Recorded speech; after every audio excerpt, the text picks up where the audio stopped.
Welcome to Aircrew Interview. I'm Mike, and this episode we chat with Jeff Guinn on flying the F-111 Aardvark. Jeff gives some great technical details, personal flying stories, and also recounts his time in Desert Storm. So if you like what we do here, head over to patreon.com/aircrew interview to help us out for as little as $1 per month. We're also now part of the Amazon affiliate program, so if you ever see the links in the description box, please click if you're going to buy because it helps us out and it costs you nothing. So please enjoy.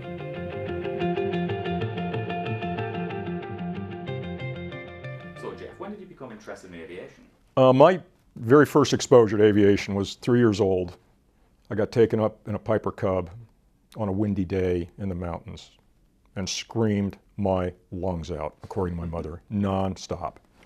So what year did you actually join the US Air Force, and could you tell us some of the aircraft you trained on? Well, I started pilot training in early 1978, and at that time, everybody went through the same path. Started on the T-37 for about 4 months. You do instrument, basic contact flying, solo, then instruments, aerobatics, and formation. Pretty aggressive formation flying. And then we all went to the T-38, which is one of the neatest airplanes ever. That's not an airplane you get into, it's an airplane you put on. You wear it like a suit. It's just that neat. Anyway, extremely high performance airplane, even now. And just a blast to fly. But that got more into more aggressive flying, certainly faster and more demanding. But because the Air Force was training people for any airplane at the time, it really didn't specialize a lot like it could have done. And towards the end of pilot training, they would separate us into two groups, and one group being fighter, attack, or reconnaissance qualified. So if you're going to go to a fighter type airplane or be an instructor pilot after pilot training, you had to be FAR qualified. And if you were FAR qualified, you could ask to fly anything. If you weren't FAR qualified, you couldn't ask to fly the fighters, etc. And so I was fortunate enough to get put into that fighter group, and I sort of expected I was going to get an F-4, probably not an F-15. There was only going to be one coming down to our class, and while I did pretty well, a guy we called Von Boostpump, he was clearly the #1 guy in the class. He was going to get the F-15. And so there were only 2 or 3 other guys who were FAR qualified, and we expected to get F-4s. And one guy did get an RF-4, and then these 2 F-111s came down, out of the blue. Nobody said they were available. There was no hint of them.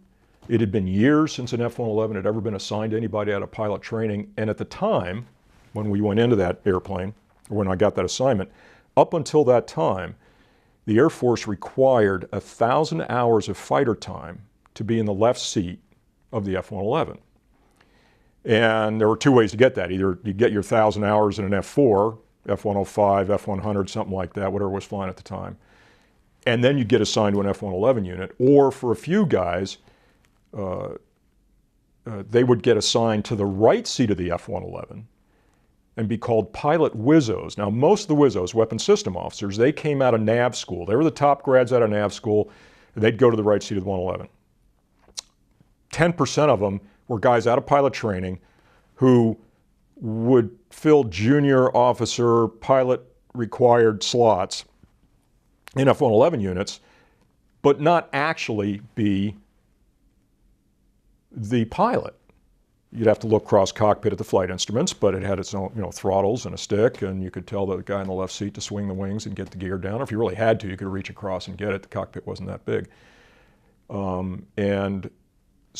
ultimately, the Air Force could not effectively man the system with that 1,000-hour requirement. And so they didn't want to do it. Corporate Air Force didn't want to do it, but they finally said, we got to see if we can put people out of UPT into the left seat of this airplane. And at the time, that airplane was pretty dangerous. In fact, it always was a dangerous airplane to fly, and a very complicated airplane, and that's why they wanted all that time. And so there were about seven of us from 3 different pilot training bases that went to Cannon, another 7 that went to Mountain Home as the very first group of guys.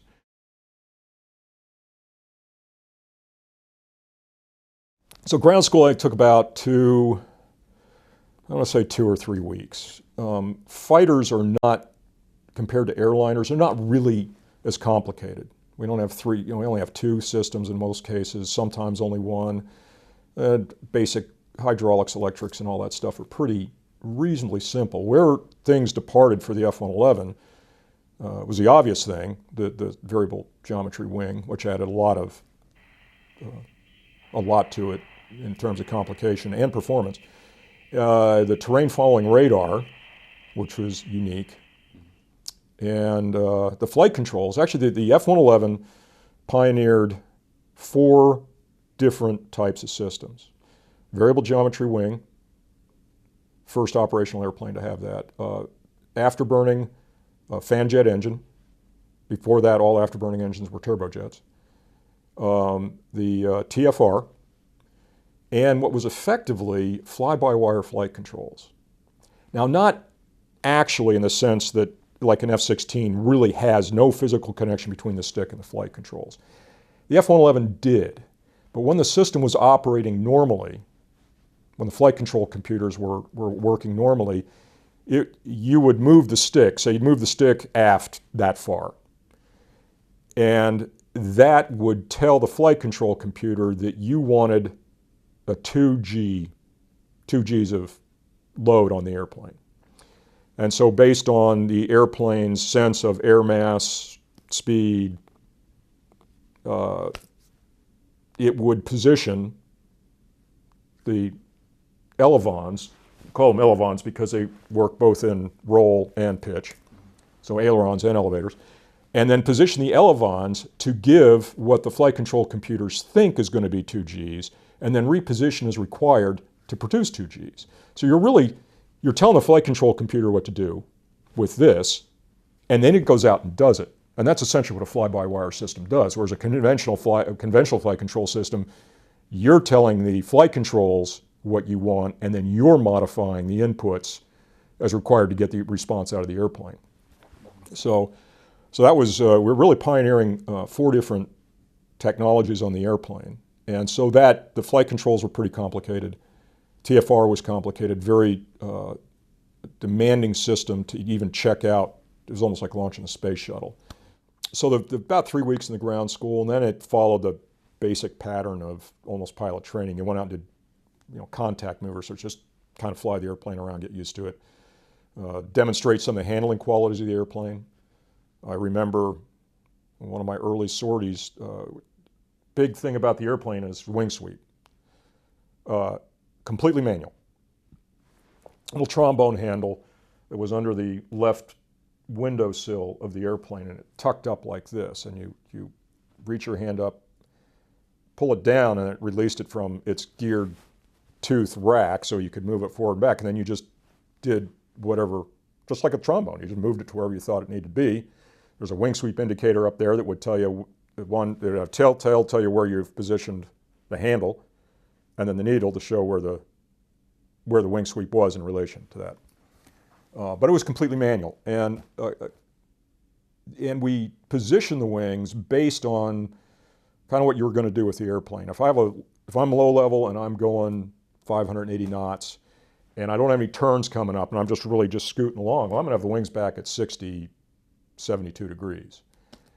Mostly day low-level maneuvering.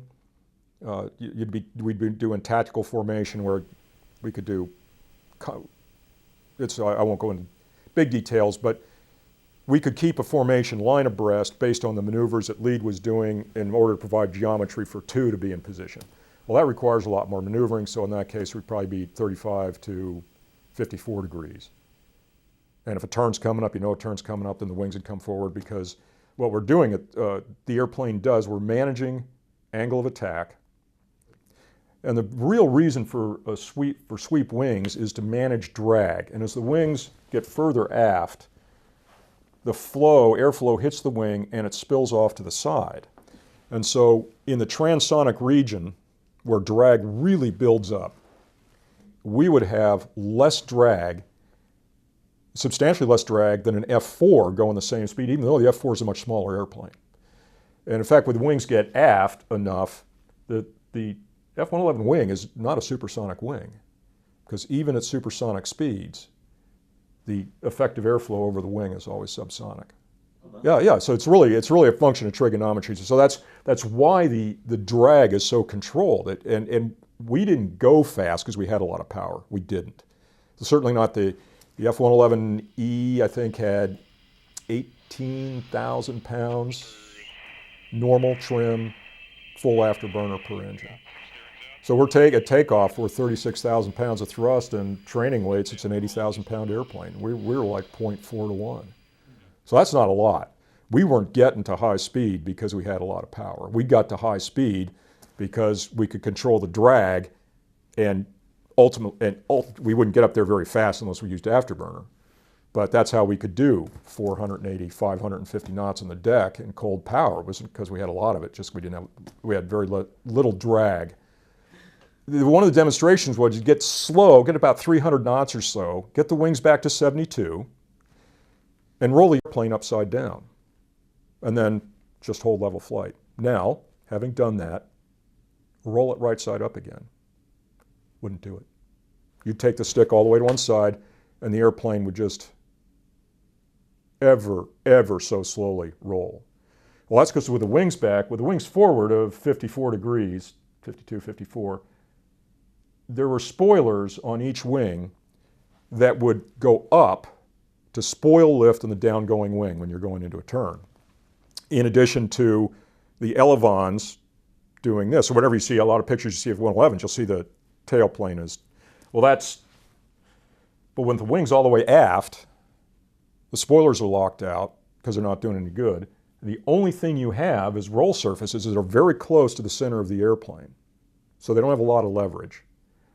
And on top of that, the airplane, since it's a high angle of attack and upside down, you have your big old engines back here, and you're trying to roll those engines, trying to lift them as you're turning the airplane.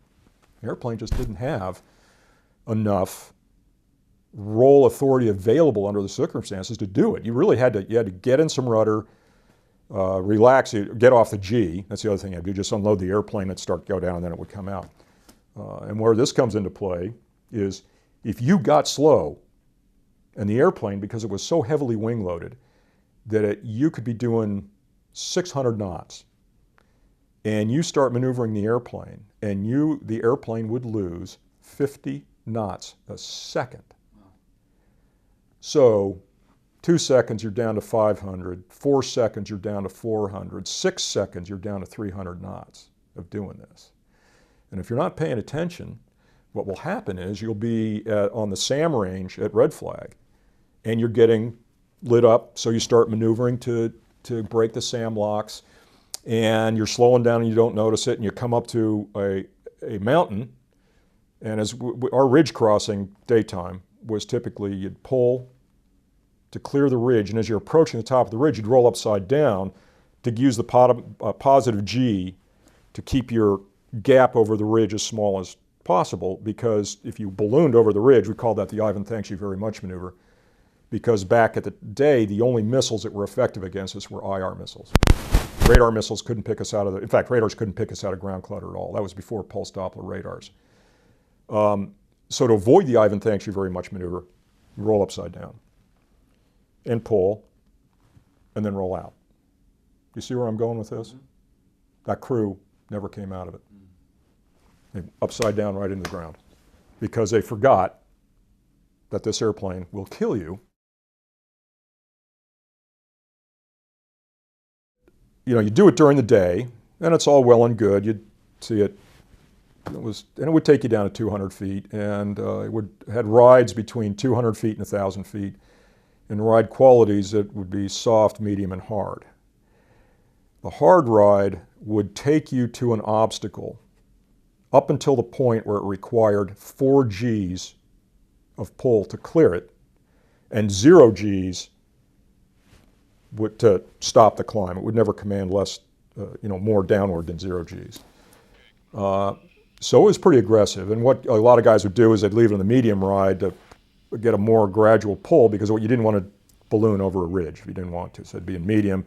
You approach the top of the climb, you'd go to hard, get the zero G, push over, and then back down the other side. So during the day, it was okay.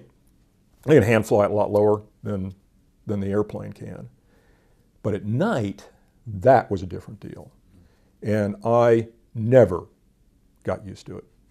One of the first missions I had, down at Canyon, New Mexico, we're scooting along, I think it was at 400 feet, and I think, oh my God, there's an airplane out there, we're going to hit it. Well, it wasn't an airplane. It was a car on a road, on a ridgeline above us. That sort of thing you don't get used to. And then the other thing about the TF is, now talking back to the adaptive flight controls, there was a low-level route we had where it is kind of up on high terrain, goes over a mountain, and then comes down very, very steep, down, I don't know, 4,000 or 5,000, 6,000 feet until it reaches a valley floor going out the other side. So we'd lose some airspeed going up, and then come over the top maybe at 460 knots, and then the airplane would start picking up airspeed going down. So now the airplane is going from slower to faster, and from air that's thinner to thicker. And the flight control gains couldn't keep up with it. They were analog flight control computers. They couldn't keep up with it. So they're putting in stab inputs to control pitch, and they're always too much because they're controlling for an air mass that's 5-6 seconds ago, and it's not the one they're in now or the speed they're going now. So it'd be, oh, it's too much this way, too much the other way, too much this, and you would be getting bang, bang, bang. I mean, it was seriously 4Gs, 0Gs, 4Gs, 0Gs, just getting hammered. That must have been uncomfortable. Well, it was kind of uncomfortable. You get used to it after a while, but you go, okay, I know. Here's the part of this ride where it gets exciting. Well, anyway, so I'm back to what the training was. The day low level, then the night low level, range work to practice weapons delivery, air-to-air refueling. And that took about 4 months, all done, until we're fully ready to go.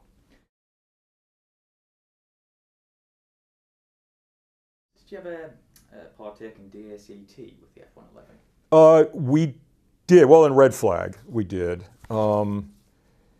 I flew in a special program. I think I can probably talk about it. I was in fighter weapons school. We flew against some aircraft that perhaps might have been maybe Soviet types. Wonder what you thought. Maybe. I mean, for legal reasons, they weren't, but yeah, they might have been. If you screwed up your eyes a lot. And the lesson we learned was really the only game in town in the F-111 was if somebody jumped, what they teach you in fighter weapons or fighter lead-in training, for us hair-on-fire lieutenants that were coming out of that. So your red flag and F-15 comes at you, and what you want to do is turn and put some angles on them, as if. Because an F-15 can pull 9 Gs, and if we're pulling any more than about 3 or 4, we're slowing down in a big hurry. So all you're doing is reducing the amount of time it's going to take for him to get in a solution to kill you. That's all. So you can outrun them, maybe? So the only thing we could do was, the actual thing you weren't taught to do in basic fighter maneuvering, you see a guy coming in on you, want to put your tail on him. Because now, if you've picked him up, say, 10, 12,000 feet out, and you're going co-speed, which, and some of the red flank ranges were subsonic, that means you can't go faster than Mach, he can't either, so he's not catching up to you. Well, if you stagnate him more than about 8,000 or 9,000 feet out, no missile he has enough energy to catch you. It can't cover that distance and still have propellant left when it shows up, if it doesn't have any overtake. If the V sub C, as they call it, is 0. Well, and then you go to the supersonic regime, see ya. Just light them up, gone. Because we do, I think the fastest I saw on the deck at Red Flag was 930 knots. Oh, my neck. I got to Red Flag as lieutenant, and one of the missions we had was the Navy. Navy was there, A6s, A7s, A4s. Yeah. So they had a Navy guy running the mission, and his plan, you're attacking an airfield complex. If you see if I can think backwards here. Okay, so this is southwest part of the Nellis Ranges, and then you have a place called Dreamland, which is Area 51. We couldn't go on that, so we'd be coming in from here, from the east. Nellis is down here. And his plan was we'd kind of work our way through just north of Dreamland because we wouldn't have to worry about enemy air coming from that side. And then we'd go to attack this airfield complex. Now the role, often the mission for the F-111 in this scenario was suppression of enemy air defenses. We were to go in and knock out the AAA, the SAM sites, and all that stuff so that the other ground, the more vulnerable ground attack airplanes, the slower ones, had less to deal with. So his idea was, well, first we're going to compress TOTs, because we want to get as many airplanes through in as short as possible time. And because you guys, the F-111s, you're going to do suppression of air defense. It doesn't do any good to show up last, you got to show up first. No, by the way, you're going to fly the same route we are. Well, typically, if in that scenario, we'd enter from further north and kind of come around because we're going so much faster than anybody else that, well, that's what this Navy guy wanted, and that's what he got. So we're going through just north of Dreamland. It was about time. We left last to get there first, all in basically the same black line. So it's just about time we're getting north of Dreamland. We start catching up these airplanes, and they are like they're hung from the sky by strings. The flight lead on that mission, the leader of the two of us, he was flying his last red flag. He's retiring as a base vice wing commander, and he told me during the flight brief that when we hit the supersonic line, I'm going to go full afterburner, and whether you can hang on or not, I really don't care. Okay, I'm just going full AB, and I'm going as fast as I can for as long as I can. Got it? Yes, sir, got it. So sure enough, we hit the supersonic line. Ready now, boom. And so here we go. And way up in front, and now the airplanes are really going as we're passing them by. And then up front, there's a couple of EA-6s that are laying down some Trons to kind of protect the package behind them. And they get jumped by some red air, and they go into, and they're at about 500 feet, they go into a defensive turn like this, because what they're trying to do is to, no, I say, yeah, they will go to the right. The defensive turn to the right. And what they're trying to do is to get, if the enemy air guy, he's got to worry about defending against the other dude. All right, so now this is kind of a defensive attack formation that you'd go to make the other guys break off. So he goes into a turn. So he's about 90 degrees to me. Now his speed relative to me or relative to ground, I'm going this way. He's not going this way at all. He's going that way. And I look at him and I go, well, geez, I'm going to be the guy on the right. He's at 500 feet. He's not going down. I don't know where he's going to, I don't know what he's going to do with his altitude, but I know he's not going down. That's not on. So I'm going to go underneath him. Second lieutenant, what can you say?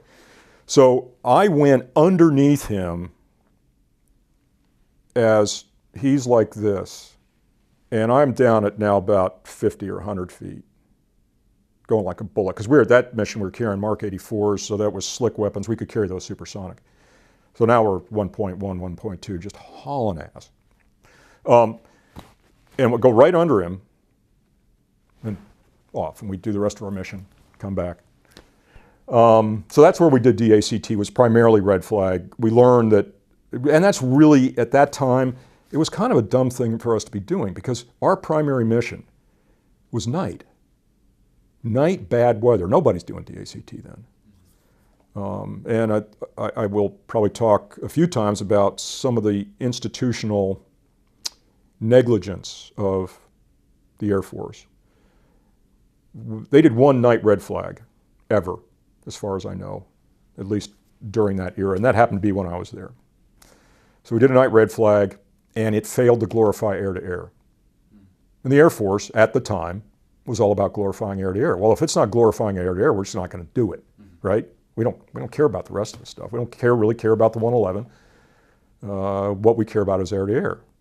Well, guess what? You have a whole weapon system designed for an environment that the Air Force decided not to realistically train in, which had payback later on, or could have easily. I mean, there was some luck that kept it, but we were training for an environment which we were almost certainly never going to get employed in.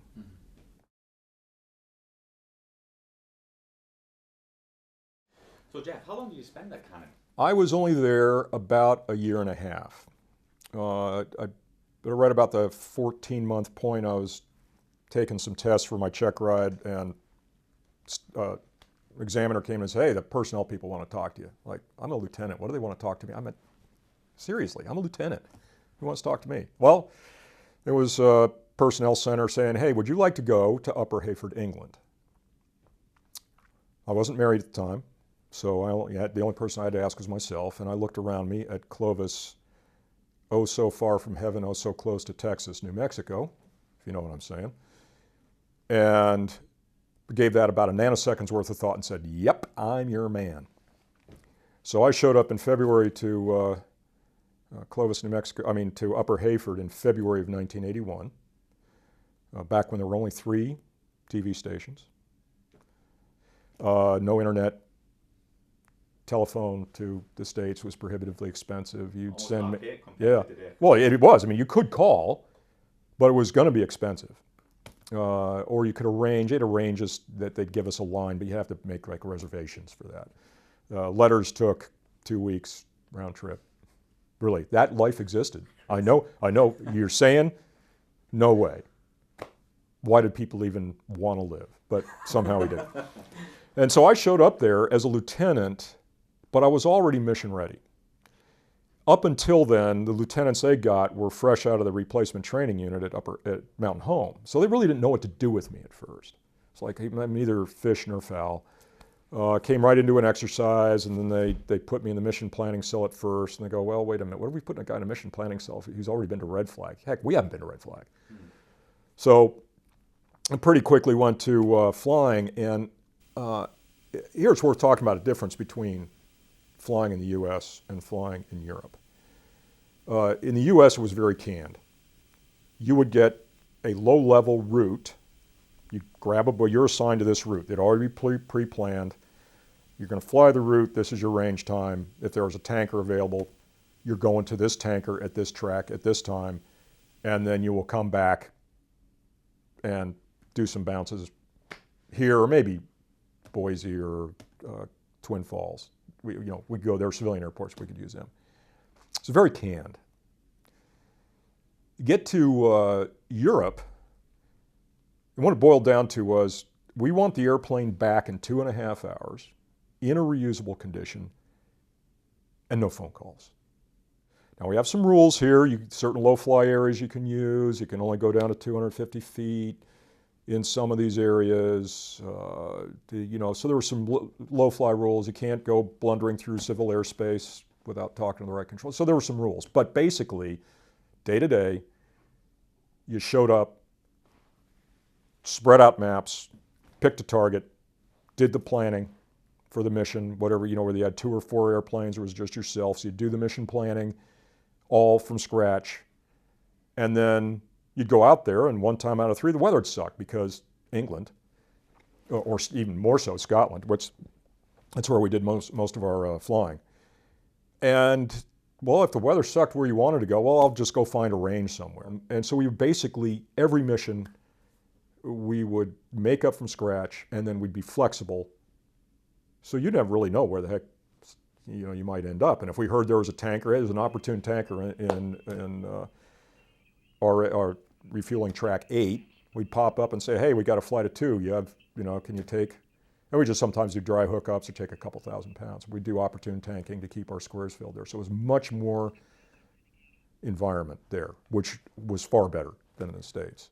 We probably flew between about 25 and 35 hours a month, which doesn't sound like very much, but in an airplane like the 111, each day you flew was really demanding. If you're flying a 4-ship, and we didn't have any computers to help us at this point, you are planning a mission for 4 airplanes, which means you're picking a target, or a specific target you're going to attack from 4 different directions with compressed TOTs and escape maneuvers for weapons effects. You're ripping maps, putting the black lines on and the headings and the distances, and somebody's cranking the flight plan. Because we had inertial navigation systems in the airplane, but they were analog. And something I forgot to mention. The F-111E used ancient, well-worn, hand-tooled flying techniques, because the avionics were that primitive. Wow.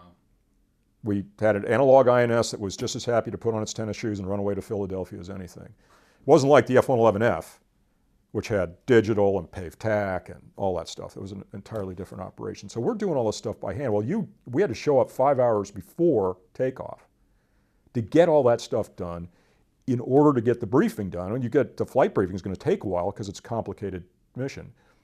To get out to the airplane and then fly a 2.5-hour mission and get back and debrief it, now you're talking a 10-hour day.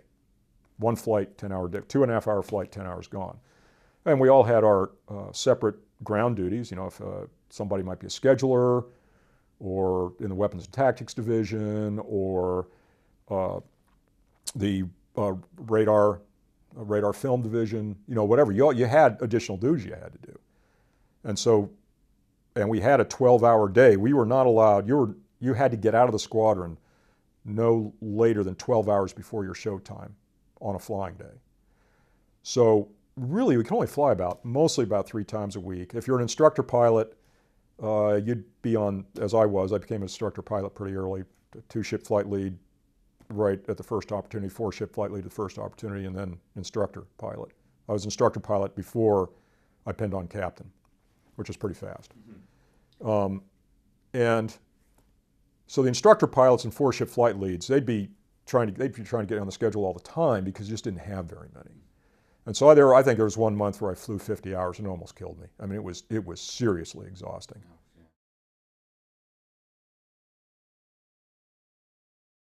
So how long did you spend for your first 2 in the UK? I was in the UK for 4 years, from March of '81 to March of '84. And then I got out of the Air Force, actually, for a couple of years. I went to work with a friend of mine who started his own electrical engineering company. And that was all well and good, did some interesting stuff there. But ultimately, I missed not only the flying, but the people. I really missed the people in the Air Force. I think that's universal. Yeah, so in 1984, there was a big hiring wave going on in the airlines. And there's one guy swimming against that current, against that wave, trying to get back in.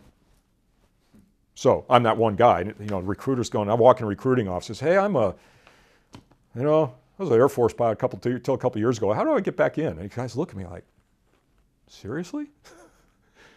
I had to get a letter of recommendation from a colonel I knew well, and they said, okay, you're back in. So I went up, so after less than 2.5 years, I was back up in Mountain Home, Idaho, and they put me right back into the left seat of the F-111 as an instructor pilot. I had to go through recurrency training, but I started off as an IP, teaching new guys in the 111. And I did that for about a year, like 80, so I got there in 86.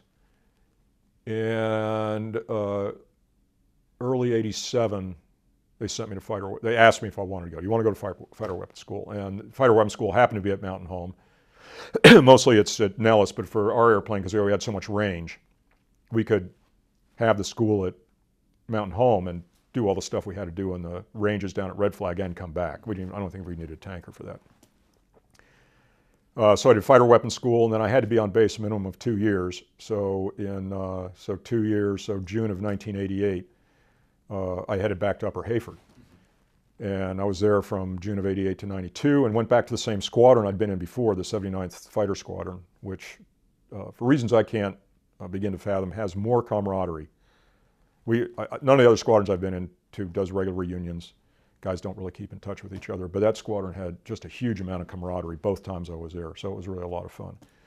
So I came back to Upper Heyford the second time, and it was pretty much just an extension of the first. I was doing higher level jobs because I was more senior in rank than I'd been before, but basically 4-ship flight lead, flight instructor, and all that stuff. What made that tour, that time, most memorable is Saddam. One of the things we had issues with almost all the ranges in England were over water ranges, and they're very artificial. But to overcome that artificiality, we would deploy to Incirlik, Turkey once a year for 3 weeks. And Konya Range is an overland range, so we would do our low levels to Coney and then operate over over an overland range and get some more realistic training. And it was then, one of our deployments there, we just happened to be at Incirlik when Saddam invaded Kuwait. Just we're there. We were the only forces in the region, just there by accident. The next day, as seen on CNN, was video of our airplanes taxiing for takeoff, implying but not quite saying we had deployed overnight from, without actually saying it. But that was really the very first video that came out of any American forces over there, were our F-111s taxiing at Incirlik.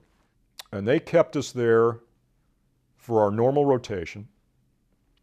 And then the next squadron, 77th, I think, came in and replaced us. And then I was an instructor, didn't have a lot of us around, so I stayed another 2 weeks with the 77th, and then I came back home.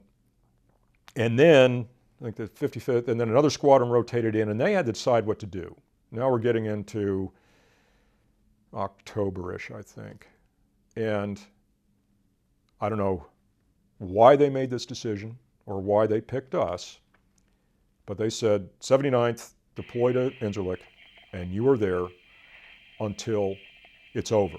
However it ends, you're there until it's done. Perhaps the reason they picked us is that for reasons I don't know why, the 79th had 4 fighter weapons school grads.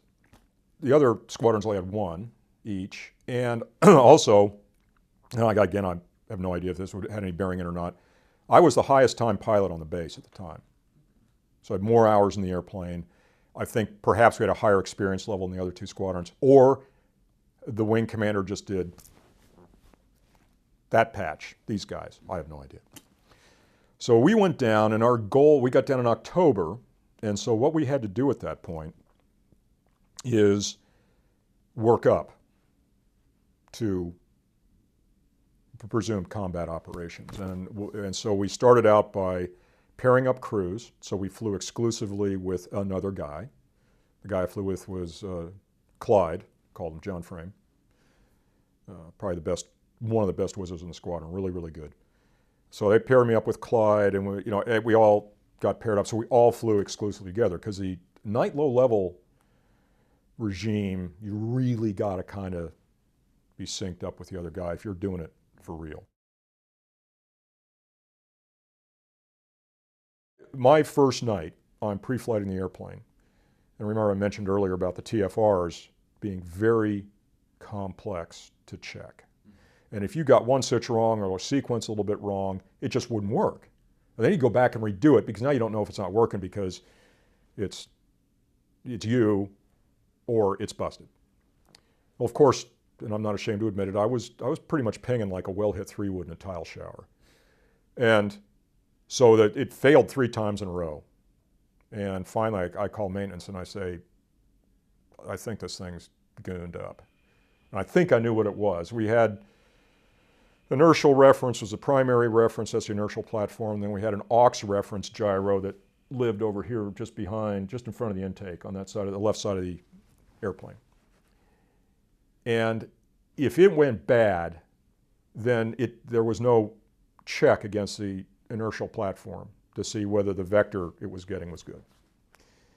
And so sure enough, it was the aux flight. Well, there was an amplifier, then a gyro. There's a panel with like 800, must be 800 fasteners on it. So they got their speed wrenches on it, getting these fasteners off as fast as they can. I'm sitting there with one engine running. They get the panel off, they do the easy thing, they pull the amplifier out, put it back in, I do the checks again, fails checks. Okay, amplifier comes out, aux gyro comes out, aux gyro goes in, amplifier goes in. It works, yay! But time, doing what it does, had gone right on, and we were reaching our no later than takeoff time.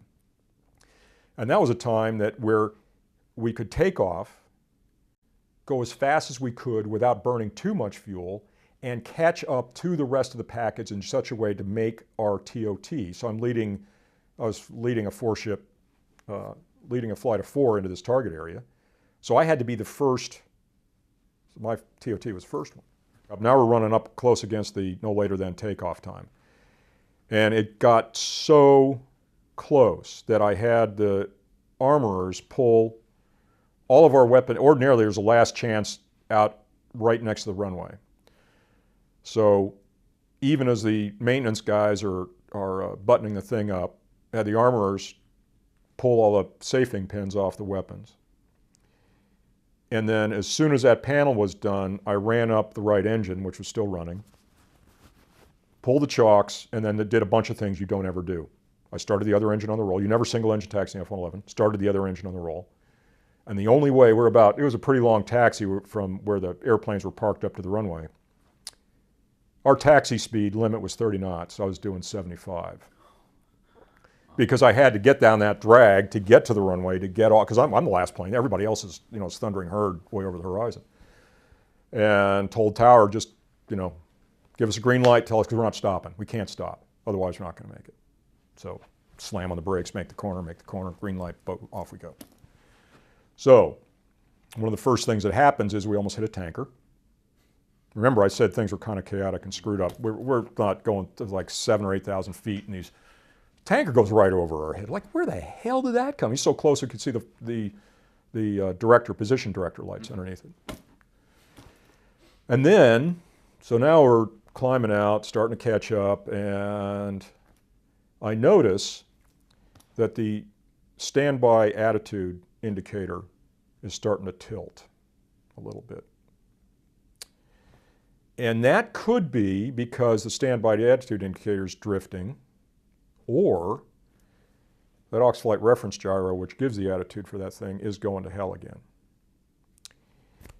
Well, there's a way to check that, and that is if you move the switch from IRS to aux, if it nails that gyro back up again, then it's the problem with that stupid thing. You can just recage it. Otherwise, if it's not, your aux reference is going bad again. We just have to turn around and go home. Okay, a little bit of backstory here. The 111 had a chaff and flare switch that was in front of the throttles, and it was kind of a long, it wasn't a very big reach, it was a switch about that big, and it was way down in front of the throttle, so it was kind of a reach. Forward for chaff, back for flare, back for chaff, forward for chaff and flare. And some maintenance guy noticed, because we were complaining about this, some maintenance guy noticed, hey, we have these tubes that we take oil out of the engines after each flight to do and analyze them, see if the oil, if there's anything in the oil that shouldn't be there. Well, that tube fit, perfect interference fit right over the switch. So he looks and goes, well, geez, if I cut that tube and slip that thing over the switch, then they can reach it. Brilliant idea. Okay, we're talking guys here. And if 2 inches is good, 3 inches is better, and 6 inches and you're on your way. So pretty soon, these panels started spouting these plastic tubes that were like this frickin' long. Well, so I'm reaching forward to move this switch, and unbeknownst to me, because I'm wearing a glove, I've actually caught this plastic tube, which doesn't have any friction against my glove, and because the lever arm is so long, it doesn't have any force, and as I'm reaching for it, I push that switch forward, and we punch off a flare. Flares that we were not allowed to use in training because they might burn up the airplane or we weren't allowed to use them. We had never trained with them. I'd never dropped a flare in my life. I had no idea what it would look like or feel like. Well, a flare comes out of a channel right here. There's little, you can see the little faired shape right there. There's a channel just to the right of each engine, right to the right engine, left to left engine. And it would punch a flare out, and the goal of the flare is to be a shiny thing for a heat-seeking missile. And so the missile sees shiny thing and follows it. Well, in order to be shinier than the engine, it has to light up right here, right next to the engine, to swamp the IR sensor field of view and then pull away. Well, it has to be hot, big thermal shock. It's got to be close to the airplane. Well, what happens when you punch one of these things off is the airplane gets a right good thump, because it's happening right under the horizontal stabilizer, and that shock wave hits it and really jolts the airplane. And the other thing that happens is it lights the sky up like there's no frickin' tomorrow, right? It is artificial sunrise. Well, the 111, on occasion, would shed turbine blades. And the turbine blades are right about here, and there's an aft saddle tank that is between the engines. And invariably, if it shed turbine blades, those turbine blades would go through the saddle tank. And so the first thing we get is a fire light, which is agent discharge switch arm, fire push button to press. That was a boldface for an engine fire. And it was really a three-step boldface because of agent discharge switch arm, fire push button to press, 1001, 1000 ejection handle, squeeze and pull. Because the airplane was turning into a Roman candle. Never survived that, ever. Well, one of them survived long enough to make it to a runway and then burn up on the runway. So skylights up, big thump in the airplane, and my right singer and I are like, okay, which engine is it? Which engine just blew up? And we're sitting there like 5 minutes, just dumb. And I don't think we'd ever figured it out, except my Wizzo. We'd still be thinking about it, except the Wizzo noticed that our flare, somehow he noticed, Clyde noticed that the flare counter went down one. So, oh, we just punched off a flare. Because of that thing they put on there, because 2 inches is good, 6 inches is way better. So that was, okay, now we haven't even caught up with the guys yet. Now we think we've blown up an engine. And then we come up to a line of thunderstorms, and we start getting St. Elmo's fire like I've never seen before. So these, about the size of tennis balls, would form on the pitot tube and slowly roll up the radome, up the nose of the airplane, right up to the gun sight on my side. The Wizzo didn't have one. And would reach where the corner of the gun sight got really close to the glass and roll really slowly up, and it would go right through the glass into that frame. Gone. As soon as it did that, another one rolled up. Meanwhile, there was lightning. I mean, you could hear the Sturm and Drang, Wagner going on. So lots of atmospherics were showing up. And then a gentleman who shall remain nameless, anybody of my friends who were there will know exactly who I'm talking about. David Letterman had a character at the time, Ken. So we called this guy Ken. Had already headed south for their target, for the western targets. AWACS is calling picture clear, meaning no enemy air in the vicinity. And then the Weasels had code word Magnum. They said Magnum, they were launching one of their harms, and those harms were big frickin' rockets. They would go up to 80,000 feet to get loiter time, because what would happen oftentimes is an enemy would blink their radars. They'd turn them on, try to get a target, and then go shut down before they could get hit. Well, the harms were smarter than that. They'd launch, and if the target blinked, they'd go up. It takes a lot of motor to do that. It would light up the sky to make this happen. And so they'd always call Magnum to let anybody in the local area know that this is getting ready to happen. So AWACS is calling picture clear, F4G calls Magnum, launches a rocket, and Ken decides he's being jumped by a MiG, even though there aren't any. And Magnum probably means that the missile that just came off rail isn't going anywhere near him. So he's up at 20,000 feet, goes into a hard turn, 90-degree bank turn. Now he's a heavy airplane, heavy 111, at 20,000 feet, carrying 8 CBU canisters, high drag configuration for us, and starts coming out of the sky like a grease safe. So he goes to full afterburner. So he goes all the way forward on here and catches that tube sticking up, punches off a flare, which he's never seen before, thinks he's been hit, calls Mayday, Mayday, Mayday, and punches his stores off, still over Turkey. So he hits the emergency stores jettison button. Now, there were very strict limits for that, because the airflow around the wings, they found if you weren't really wings level, 250 knots, wings all the way forward, that what would happen is those stores would back up, and the airflow would cause them to do this, and they'd try to take off the stabilizer. They had it happen with fuel tanks. The stabilizers just sheared the fuel tanks in half, have them on film. So very strict limits for using the emergency storage jettison. The only reason we can figure out that the airplane wasn't destroyed was that he was pulling hard enough that the racks actually went between the wing, up between the wing and the horizontal stabilizer. So now he's coming out of the sky like this death spiral coming out of the sky. He's bombed Turkey, our friends, and the Wizzo had to recover the airplane. So he's the first guy home. Wow. I'm trying to wrap this up here pretty soon. So we went to the eastern end of the border between Syria and Iran. There's Iran, Iraq, and Syria all meet at a point on the eastern border between Syria and Iran, Syria and Turkey. Iraq and Turkey, there we go.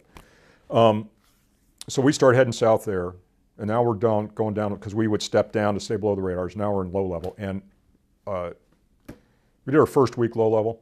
By far, the most stressful part of flying in combat was doing actual, no joke low level in a route you'd never seen before during the day, rugged terrain.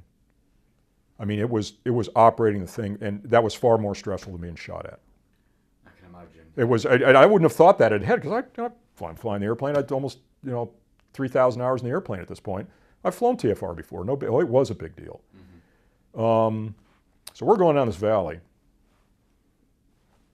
Clyde's doing the left, and right down the center of this valley, which I can't see. I really can't see what's going on, because he has a hood that he's looking in, because it would drown the cockpit in light. So he has a hood he's looking in, so I can't see what he's showing me. I can't really I just taken his word for it. I have no idea what's around us. Can't see. And suddenly this light beam just swings around, comes right at us.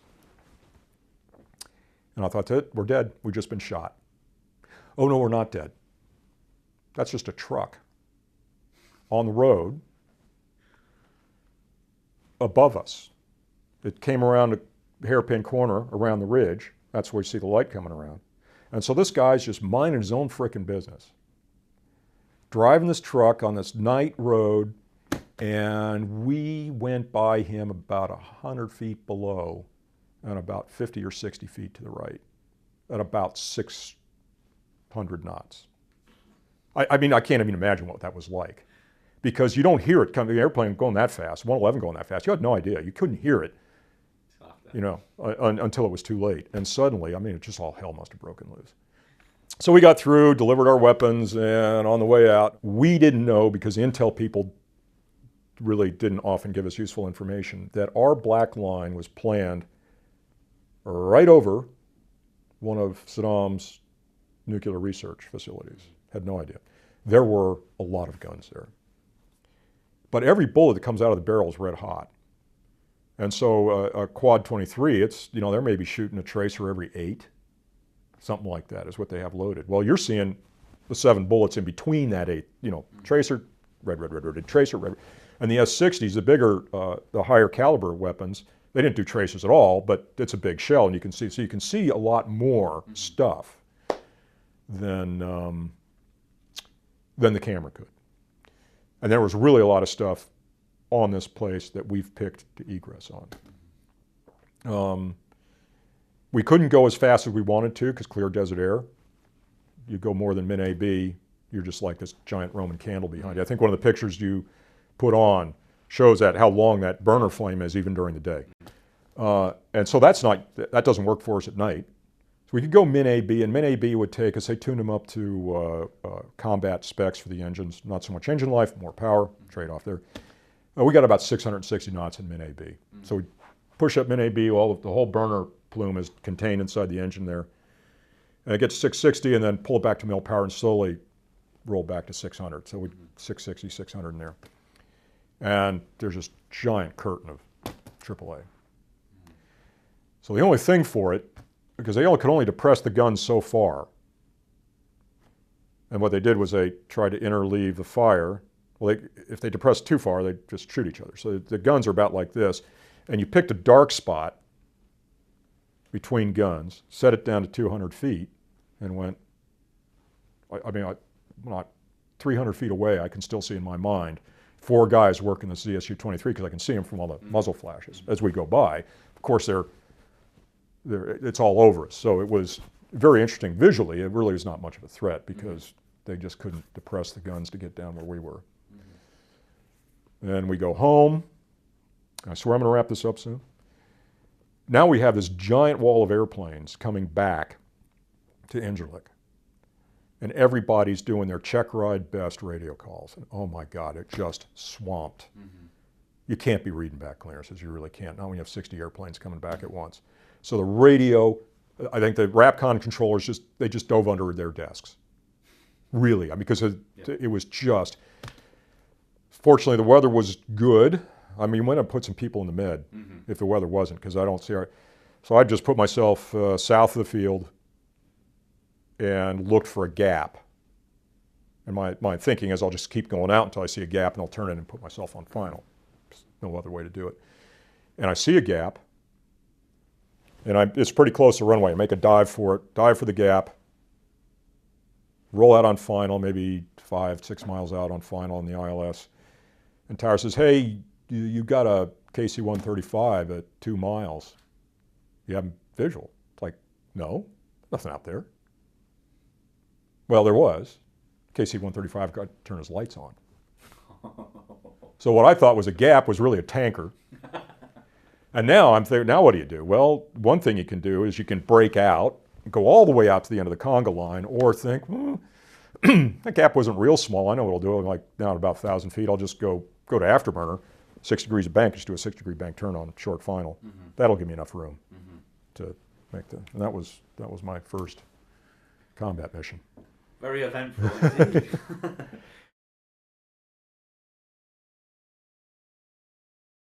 So Jeff, just moving on a bit, so what happened to you in your career after Desert Storm? Well, the war ended, and they moved us out, I think about 2 weeks later. I went back to Heyford, and the 55th Flying Squadron did not have, fighter squadron did not have, didn't have a FWIC guy, didn't have enough IPs, and much to my regret, they pulled me out of the 79th and put me in the 55th. I mean, 55th is a great squadron, great guys, but really my home was the 79th. So I spent the last, 6 months at Upper Heyford in the 55th, and by that time I'm a kind of a senior major, and it's time for me to do a staff tour. So I went to intermediate service school for a year and then did 3 years at the Pentagon, which was very interesting. Learned a lot there, did a lot of stuff, went some places I wouldn't have gone otherwise. At the end of my career, when a possibility would have been to go back to the Pentagon, I'd have opened all my veins. I don't know, I can't explain to you how, but the thought of going back there just filled me with dread. Even though I had a great 3 years there. So I did 3 years at the Pentagon, of which we'll talk no more. At this point, I decided I'd had seen every bit as much of being a colonel or a general as I ever wanted to see. And I'd never been promoted early, so I wasn't really, I would have probably I made 06 for sure, full colonel, but never general. So I'm thinking, okay, what I really want to do is go back to flying. This was after the end of the Cold War, so we're drawn down. I'm not going to go back to an operational squadron. I would have loved to have flown the F-15E. Really would have loved to do that. I found that Laughlin Air Force Base in Del Rio, Texas, not a place people wanted to go. And the personnel people were suffering losses because they'd tell a guy who's like a mid-level captain, okay, your next tour is going to be an alpha tour. For you, it's going to be an instructor pilot training, and you're going to Del Rio. And they'd go, no, I'm not. I'm going bye-bye. Well, there were some of us, they call graybeards, who were perfectly happy to do a captain's job. And I found out that they would be willing to take me, because I had been a fighter pilot, so I could go fly 38s in the new specialized undergraduate pilot training, which was now very much tactically focused, because I had the T1 business jet kind of thing to do the training for the guys who were going to big airplanes. The reason they wanted me there was because they had no fighter pilots in the squadron. And so they were missing there's a big gap there in background and expertise to make sure the training was conducted in such a way that we're preparing people, selecting the right people and preparing people to go to the T-38. Then I got another call from the wing commander.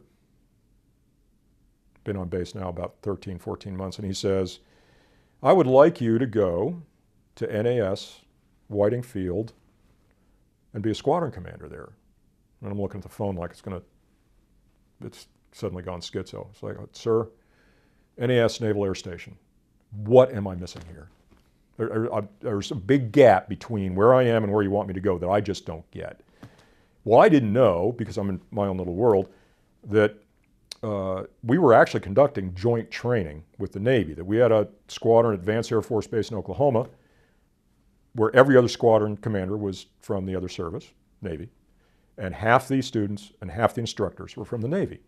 There's a corresponding squadron down at Whiting Field, which is near Pensacola. I had no idea. So I go there to fly the T-34, which is a turboprop, 450 shaft horsepower turboprop hung off the front of a Beechcraft Bonanza airframe that's been beefed up to do 5.5, 6G front and back seating. But basically it's a Bonanza airframe with 450 horsepower in front of it. Kind of fun little airplane to fly.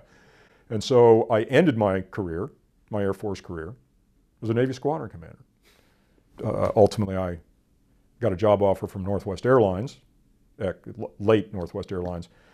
So I left the Air Force or the Navy in March of, change of command ceremony in March of 2000 on a Friday. And on Monday, I was in Minneapolis, Minnesota at the Northwest Training Center, starting training to be in the right seat of the DC-9. So I did the DC-9, A320 at Northwest, then that horrible event happened, 9/11. And things started rolling downhill, and then so about in October of 2002, I was ushered off the property, got furloughed. Furloughed for about 2.5 years. I worked as a software engineer at Ford for a while during that time. So it wasn't too traumatic an event for us. I did have to sling satellite dishes at the sides of houses in the Michigan winter for about 4 months, making about 9 pounds an hour. But you got to do what you got to do. Kids want to eat. And about 4 months later, I managed to land a position at Ford, and then things were pretty good after that. I got recalled in March of 2005. I kept my job at Ford while I flew. My wife didn't like that, but thought I was a genius. Ultimately, when 7 months later, I got furloughed again. Furloughed the second time in the end of October of 2005, and decided I was done. That I'm going to just go off. I've got a database background. I can get a good job doing that. I'm so sick and tired of this airline nonsense. Interviewed at FedEx in February of 2006, hired in June, went straight to the right seat of the MD-11 up in Anchorage. Flew out of Anchorage for the next nearly 8.5 years. Short break to the right seat of the 727. Involved in there, and then a couple of years, 2.5 years ago, bid to come over to be based in Germany. We fly 757s out of Paris, pilot bases in Cologne, and so I've been flying the 757 out of Europe since then, since April of 2015, and I upgraded to the left seat, so I'm captain of the 75 now. And so we're over here for 5 years, and we're loving it, having a great time. Do you have any hobbies? I am a gearhead. Like I mentioned earlier, if I could be, my hero when I was a kid was Jim Clark. I don't know if you know who he is. One of the most famous racing drivers ever. I love working on cars, so I have a lot of tools. I do all the maintenance on our cars, and that's really pretty much my only hobby. Mm-hmm. So, do you have a favorite aircraft you've flown? I think the T-38 is probably the favorite. I got a backseat ride when I was in fighter weapons school. I got a backseat ride in the F-15, F-15D. The D is two-seater. And that airplane is spectacular, just amazing performance airplane. Extremely easy to fly. I fly on one, I mean, the 111 is 20 times harder to fly than F-15 is. Mm-hmm. And finally, do you ever get sick of talking about aviation? What do you think? I don't know. No, because there's so many great stories. There are so many stories out that you know, that it's such a thrilling environment that it makes a lot of memories. There are a lot of significant emotional events. You know, a couple times I almost got killed. Just the visuals, the sensations, the people, the stuff I got to do. I mean, I never get tired of it. And we had a squadron reunion on a cruise ship last year ago, about a year ago at 79th Reunion. And we all got there and we spent the whole time, we never got off the boat. All we did was sit by the pool and drink and tell stories, flying stories. I wish I was there. Well, Jeff, thanks very much for being on the show. Well, I'm really, really honored that you asked me to do it. Great time, and I can't wait to, well, I'm afraid I'll be embarrassed when I see this, and my friends will ridicule me, but I will love watching the other stuff you do. Thanks very much.